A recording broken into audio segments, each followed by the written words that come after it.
Right there. Go ahead and start. Hi everybody, thank you for coming to our place over here. I call it place actually our channel over here. And we are trying to celebrate our anniversary. Actually was our anniversary is actually yesterday, and we had a good time because we were cooking together for once after all those years. New dishes, and you know how it goes. So I'll give you Sandy first. Let her tell you about our meeting, because people are curious. Have been married for 52 years. What make us be so long together? So I give it to Sandy and let her talk first, then I'll finish it. Go ahead, Sandy. Okay. Hello, everyone. I'm a little nervous. I don't know what this guy over here is going to say. He's unpredictable. Always. I've learned that in 52 years, okay? He's very unpredictable. But I just want to briefly tell you that I was born and raised in Southern California in a small family. I have one other sister, and pretty much had just a normal childhood.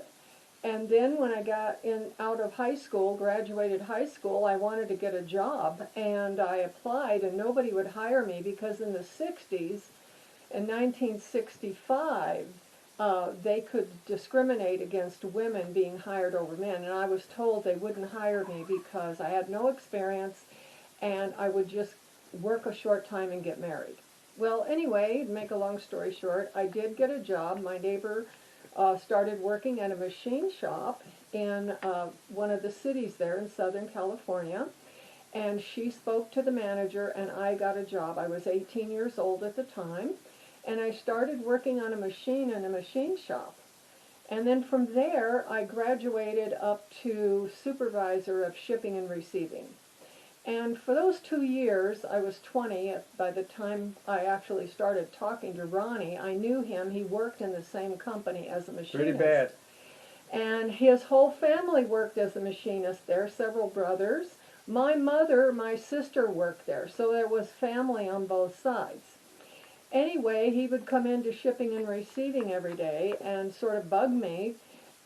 He wanted to talk. Well, we were on a time schedule, and these were highly precision machine parts that you could not count. You had to weigh them on a scale, and even your breath could change the count.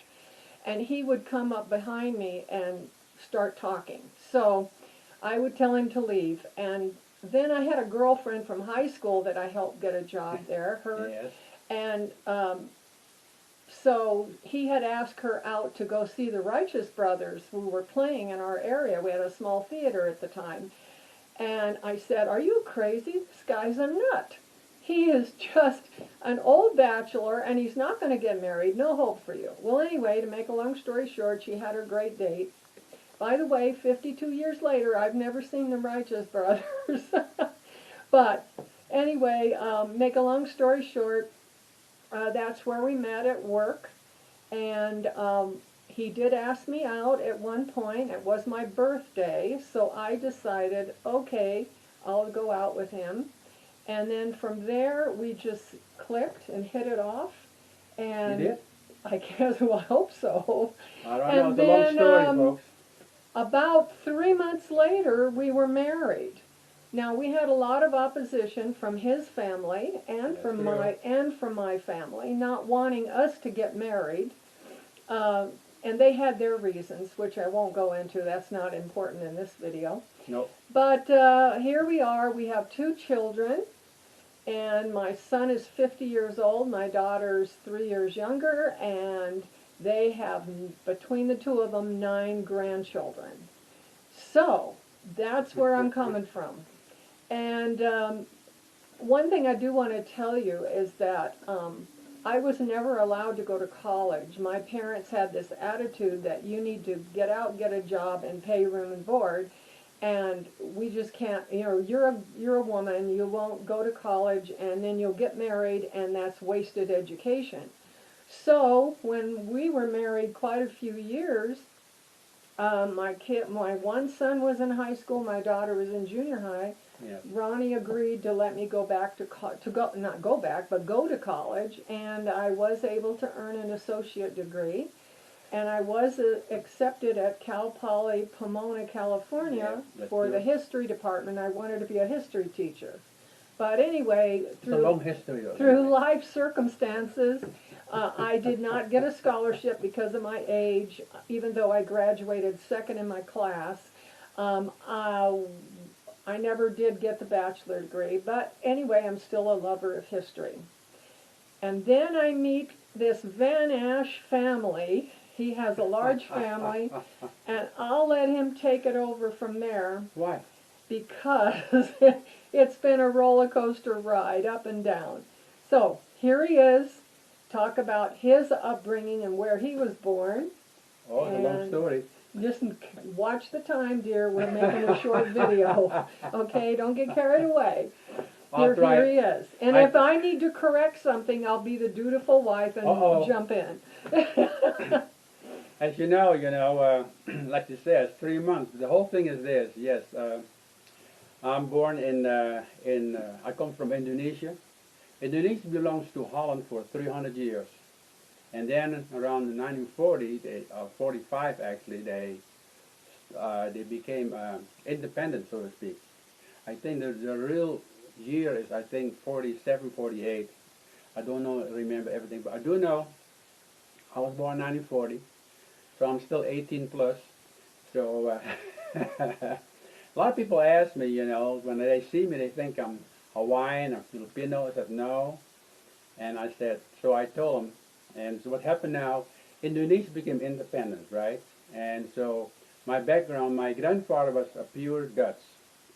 He was in the army also, so my parents and my father also he was in the army, Dutch army. That's the reason why my last name is Van Asch, V-A-N-A-S-C-H. So when they became independent, Indonesia, they don't like anything Dutch.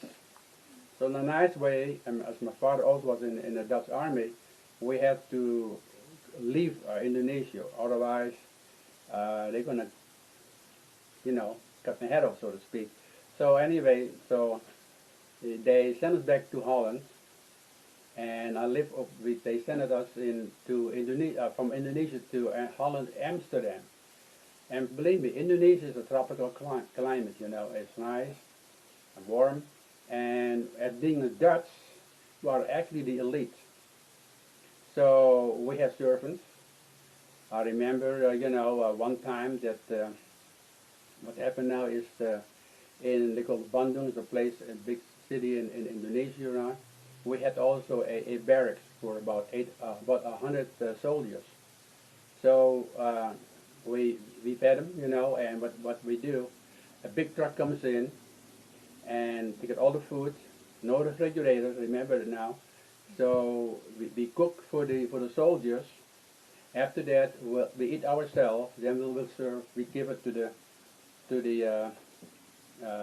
food to the beggars, and that's how we live for a while. That's why they like us, that particular time. But as time goes by, like I said, they really become independent. So we have to, when they send us back to Holland, was terrible. First of all, being prejudiced. As you notice, I'm kind of dark. My older brother and my older sister, they just white like this one over here next to me.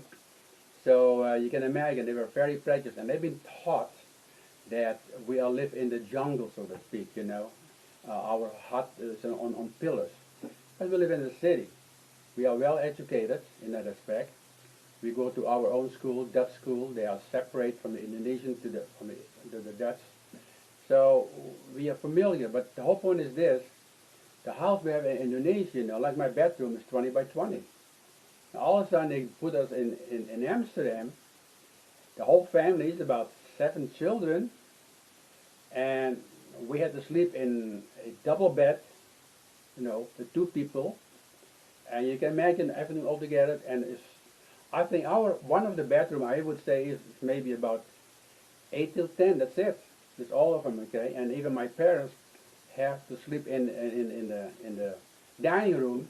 It's enough for one table. And what it also is the we have what they call a hiding bed, a hide bed. That's how they had to sleep. A hide a bed or a Murphy bed. Murphy bed. Mm-hmm. So So you can imagine like sardines. And then only one toilet, no shower. Can you imagine? We are on the fourth floor. That was terrible. So what we do normally, no hot water. So we had to boil the water, to do the cooking and the washing. And on top of it also, so we take a sponge bath, in a bath in the kitchen. And once a week, we're going to go to a, what do you call it, a bath house. You have to pay over there, and they have to shower. So that was horrible because, as being the elite, we had servants and plenty of water and bathrooms, nice, with water and everything else, and now only one toilet, and it was horrible, okay? But we survived. How did you come to the United States? That's the question here. Why? Come on, these people are wanting to know. Okay, what happened now, after about 10 years over there, they opened the immigration for my nationality to about 6 different countries. And because my older brother came to United States, so we did the same thing. And we later found out, of course, when we asked for the immigration, where we want to go to California, of course, because that is warmer than up north like New York and things like it, and in Holland, 20 below centigrade. That is cold, folks. It's very cold. And now I have a problem already with my circulation in my hands, so it was very bad. So anyway, I was around 20, and so we came to the United States, and I couldn't stay in Holland, even though I had a girlfriend. In that particular time, you had to be 21 to be, quote, quote, to be a adult, they call it. So I had to come to the United States in 1960. Hard for me to find a job because the language. By the way, I have to say also, well, I'll go a little further first. So in the United States, the only thing I could do to find a job is what? Go in the Army. And the funny part is, because I found out it's hard to, to find a job if you don't know the language, and I have no skill. I don't even have a high school diploma, because at the time in Holland, being, long story also, I'm being abused by my parents, So anyway, I had to work, and when I had to work, after my work, I have to, now also give my money to my parents, about 80-90%. I'm the only one. All the other brothers, they can have it, whatever they want. They can keep the money, everything else. So in that aspect, I was abused. And I was locked up in the house, so to speak, taking care of, I have to babysit all my brothers and sisters. So when I have a little time to listen to the radio or read a book, you have time to do this. Every time chores, and if I don't like it, they spank me. They spank me pretty good. So that's what I call being abused. So in the United States, I had opportunity. I found out the only way to learn something and learning about society and things like it, go in the Army. So a friend of mine helped us. In the U.S. Army. U.S. Army, so make that clear. Okay, U.S. Army of the United States, U.S. Army. So I signed up there. The same day they kept me. I was shocked. So my parents were shocked because they were trying to keep me under their thumb, okay? But that's it. So I stayed in the service for about 2 years. They sent me to Germany. And from Germany I went back to Holland because I had family in Holland. So that was okay. I even went AWOL for a certain reason, okay? It was AWOL. I went AWOL for a certain reason because they didn't treat me right. Because I kept my mouth shut, and every little dirty job they have, what happened now, they give it to me. Because I don't say anything. And you say, yes, sir, no, sir, that's it. But I learned the language, but I also learned about life. Because I don't know about life at all because I was always locked up, so to speak. So when I came out of the service, I was changed. And after that, I told my parents. I came home. They would try to do the same thing, to keep me under a thumb. I found a job. I went out, and I lived by myself in an apartment, and I was scared. because I'm not used to that. But through this, my eyes were open. So I learned, and I picked up a particular trait, so to speak. So that's why, I worked in the same company for almost, I don't know, 30, 40 years, 50 years, whatever it was. So that was good. And that's why I met Sandy. Now, I will quickly want to say about how do we get married in reality, okay? This is true. I met her, and we work in the same company. So one day I approached to go out, and she says no because of her girlfriends, because they think they know me. But anyway, so one day she says, okay, I'll go out with you. My girlfriends told me you were the playboy of the company because they didn't want me to say yes for a date. They wanted to go with me. They want to go out with me, I know. But you see, my problem is this, and I told Sandy later, okay, when I met her, and I dated her about for 3 months. So I took her out once in a while, our date. She had to listen in the car to those, we had an 8-track video and things like it. 8-track music tape. Music tape. She listened Yeah. to that. I play soccer. I sat alone in the car on the Most of dates, the time, so- watching him play yeah. soccer. So after about 3 months, I met, of course, before different girls, and they don't like me in a way because I was a serious guy. They want to go out, have fun. I said no.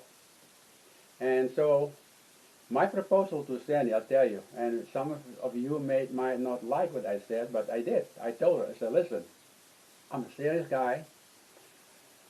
I'm looking for a housewife. I'm the head of the house. And she looked at me and said, think about it. What happened now, 2 weeks later, she came back to me and said, I accept that proposal. Don't hit your hand on the table. It Oh. picks up in the mic. Oh, okay. So I said, okay. And I arranged everything within 2 weeks. You can imagine the talk and the gossip. I don't care.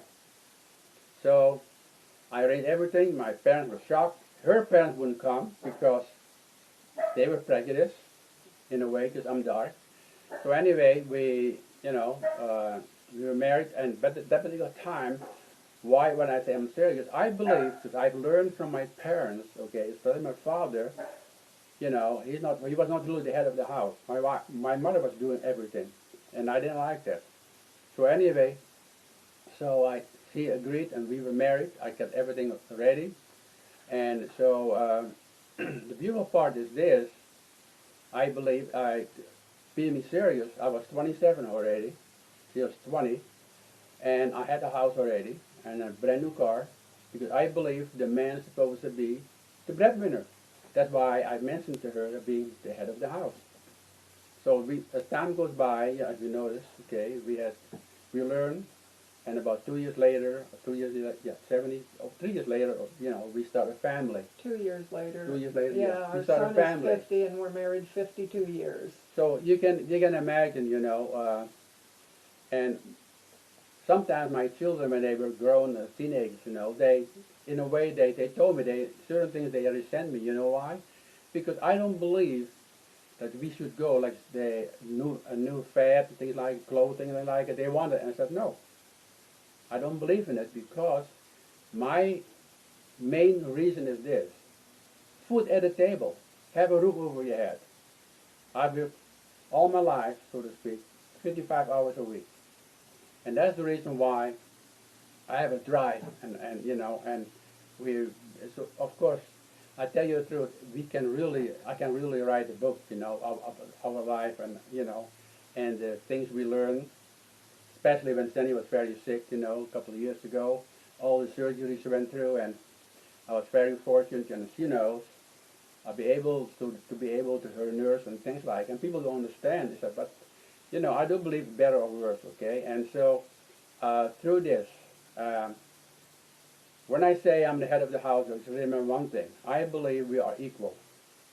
I believe when I make the statement I told you before, I believe I'm the breadwinner, and I should. And that's why Sandy was able to go back to college and things like I told her. You go to college because the children were about 8, 10 years old, and Well, so they were older than that. Well, anyway, the whole point is that she had time as a school because I saw her the ability about her knowledge and things like that. I said, you go, I don't, because I have to work and I will keep working, and that's why I kept my promise, to always to supply the things we need in the family, and I taught my children that way. Even come to the point, one day I asked her, she asked me, can I go to church? And I said, you see, folks, in Indonesia, I've learned about the black magic a lot. And that's the reason why it's true. I told her, I said, you go to church? After a while, I said, I'm going to go. I want to find out what they teach you. I'm the head of the house. And so that's how it starts, okay? I went to church, and I learned, okay, about God, okay? And later, I gave my heart, I became a Christian. In 1970, I became a Christian. So through this, through our belief, and you can see behind me, I have a post over there about the end, about certain, certain dispensation about the church. So and so through this Prophecy chart. but also through this, I've learned about who God really is through the Bible and things like it. And later, in 2005, 2005, they ordained 2005, they ordained me. It was a miracle by itself because I wasn't even looking for it. I went to do some schooling and things like it, but my heart is going to share with the people the gospel. Well, we both took a correspondence course from Liberty University in Virginia, and we both have our general Bible diploma, college diploma. Yeah. And now he's got a channel here on YouTube called Let Us Reason Together, but in order to find it, because YouTube has allowed so many people to use the same title, and that really surprised me.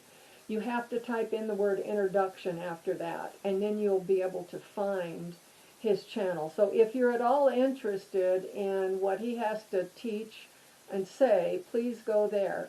On my channel, it's strictly an art channel, a coloring channel for adults, and I have had people approach me wanting to have some real deep, hot discussions, and I felt that's not the correct forum.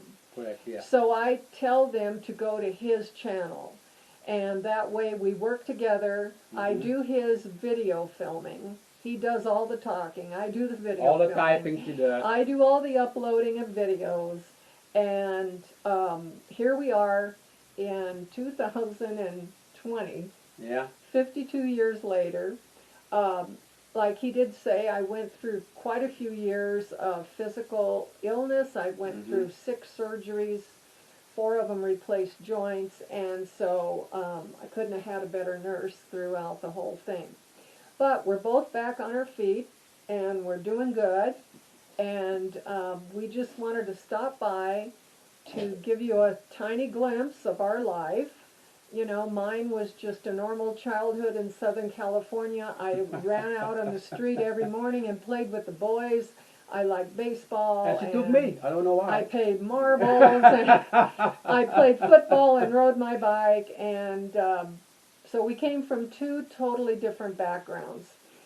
But I just want to thank you for giving us time to reminisce a little about our past and the 52 years that we've been married.